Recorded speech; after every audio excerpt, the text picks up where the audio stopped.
Okay, so the next thing that I'd like to show you is another lighting effect that we're introducing in 2012, which is the rays. And so this is something that has been around for a while, at least as 2D filters, typically known as edge rays and you know, that sort of thing. And one of the things that we were very interested is, again, implementing something that would do justice to the 3D compositing environment of action. And we thought, you know, wouldn't it be cool to have something that would actually feel as if it were volumetric and react to the perspective inside of action? And if I orbit around my camera, it would actually understand that it's something that feels in 3D. And so that's the challenge that we set ourselves to solve with the rays object. And so if you go into, again, the relighting tab of the object bin inside of action, you will find that there's a new rays object that's there. And the way that you use it is essentially identical to the way that you use shadow cast or lens flare or the lens flare object. They essentially expect to be parented to a light for them to work. So let's see how that happens. So that works. So I'm just hiding the lens flare here on this light. I select my light, just drag the rays object, and let's see what happens if I switch back to my perspective view. Now what you see is that something that has happened is that there is this cone of diffused light that has been created, emitted from the light. And so the interesting thing that will happen is that if I double click here and start looking at the interface, I see that I can actually control the spread of that cone, and I can also control its fall off. So what's going to happen is the minute that the cone will start intersecting with objects inside of the scene, they will start getting drawn and outlined, much like what you would see, let's say, well, in reality, when an object kind of creates shadow holes through lights, as opposed to actual edge rays. So the rays object actually, by default, will try to essentially simulate that effect that you would see in real life, whereby when an object is standing in front of a source, a light source, and the atmosphere has some thickness into it or some texture, well, there appears to be some drawings in 3D space that are like a 3D outline of the object that sits between the light and the viewer. So that's here what you can do very easily just by activating the rays object and changing its spreading. Now, as you see, as I move my camera around, you will see that the rays continue to be outlined consistently with the perspective of my camera. So that's pretty cool.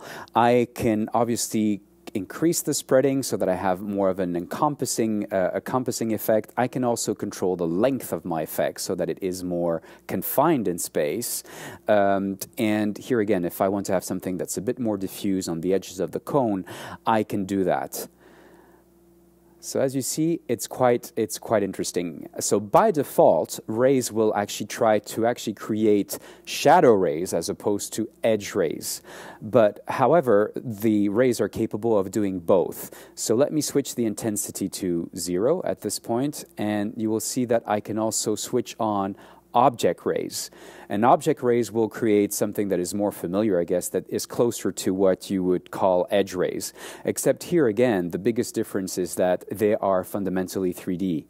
So as I move my light around, I will actually see them behave consistently within the perspective. So contrary to the shadow outlines, you see that I actually have rays emitted by the object itself, as opposed to actually have shadow regions that are outlined in space, intersecting with my light cone.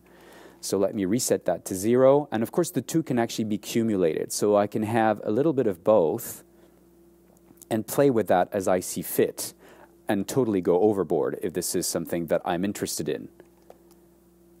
So that's pretty cool. One thing that I want to make sure that everybody catches. Well, first of all, I can also give a color to my rays effect so that it matches better like the lighting atmosphere. Also, I want to point out that everything that I'm doing at this point is fully HDR. So if I go ahead and just adjust the exposure within my viewport, you will see that I get back the detail that's all there. So that's kind of interesting. Okay, the other thing that I want to point out is that both rays and lens flare can actually be textured. Okay, so with lens flare, we saw earlier on that every single object that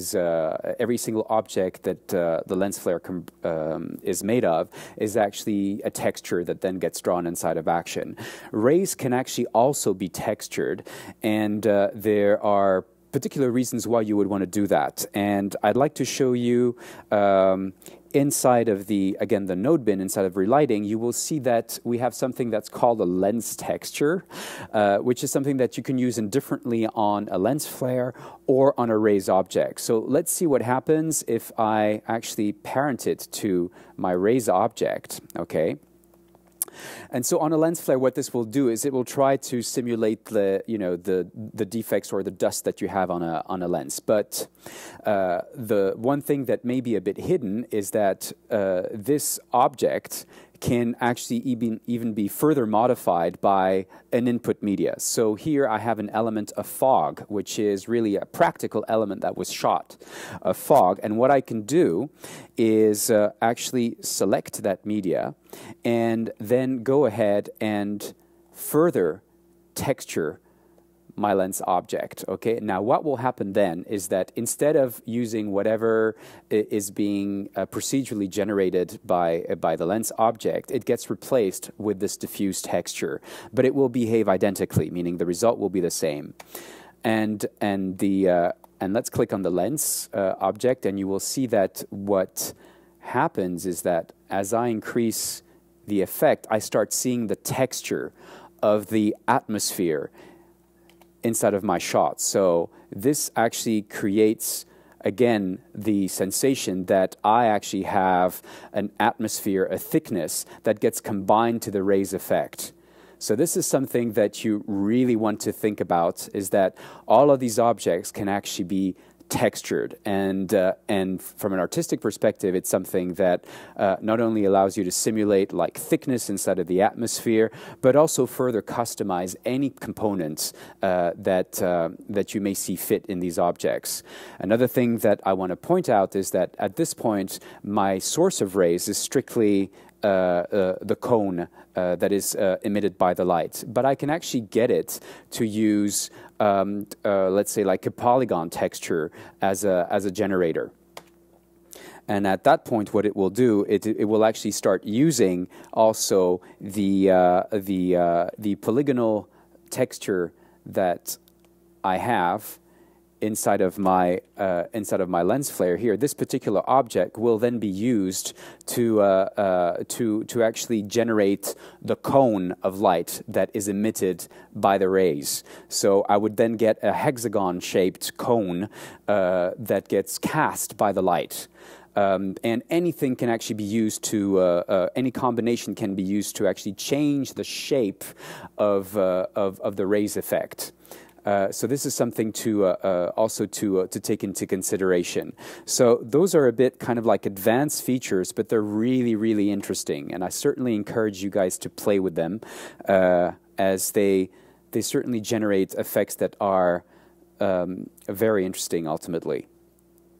And if we look at a combination of all the stuff that we've looked at, let's take a look at just an example like the shadows, the rays, the lens flares. I have a little example here that takes our all of the stuff that we've seen so far with 2D images. And so I have a little scene here where I have, again, we're back in my environment with a little box, and I have my 2D layer here where I have people dancing, and I still have my geometry here. You see that there's shadow casting that's happening inside of the room. As I move around, there are occlusions that are naturally happening, an atmosphere, and lens flares that are being automatically occluded. I just added essentially like a window in the back wall of my little room, and you see everything kind of behaves consistently. I don't have to do any kind of expression writing or anything to have things react very naturally. Shadow casting, rays, lens flares, all of them kind of behaving automagically in the same environments. So it is definitely something that allows you to create like unique effects, or at least probably allows you to cheat your way out of a lot of situations. So something certainly to look out for.